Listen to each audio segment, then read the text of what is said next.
la prolongation de ce traitement anticoagulant, on a l'impression que c'est comme une grande partie des patients.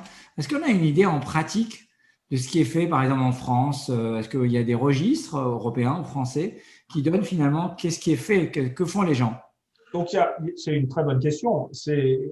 On n'a pas d'idée de photographie précise. Et en ce sens, on est probablement moins bien organisé que pour la fibrillation atriale. L'impression qu'on a quand même, c'est que la durée de l'anticoagulation des malades augmente parce que c'est plus simple, parce qu'il y a moins de complications hémorragiques et donc forcément qu'on a tendance à augmenter la durée du traitement anticoagulant. Néanmoins, et donc il va falloir qu'on fasse un travail beaucoup plus sérieux. Néanmoins, je pense que le message que je veux faire passer aussi, c'est que lorsque l'on poursuit le traitement anticoagulant, il est indispensable de réévaluer à intervalles réguliers, au moins une fois par an, la pertinence de la poursuite du traitement anticoagulant. Ce qui est vrai à un instant T ne sera probablement pas vrai dans un an ou 2 ans plus tard, parce que le patient a eu d'autres comorbidités, a peut-être saigné, a eu d'autres traitements qui peuvent éventuellement interagir, et donc attention.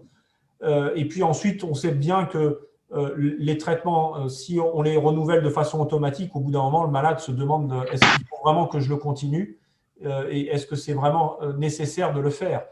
Donc, il faut toujours rediscuter en face à face avec son patient et remettre en question la pertinence de la poursuite du traitement anticoagulant.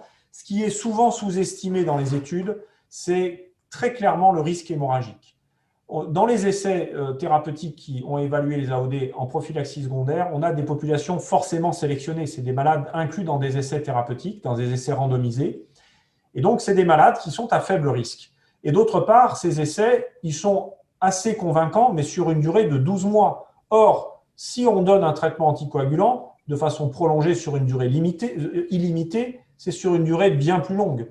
Or, on sait que le risque hémorragique, lui, contrairement au risque de récidive thromboembolique qui a tendance, lui, à plutôt atteindre un plateau, ce risque hémorragique, lui, il a plutôt tendance à augmenter linéairement avec le temps. Et donc, il est important de réévaluer de façon séquentielle cette balance bénéfice-risque.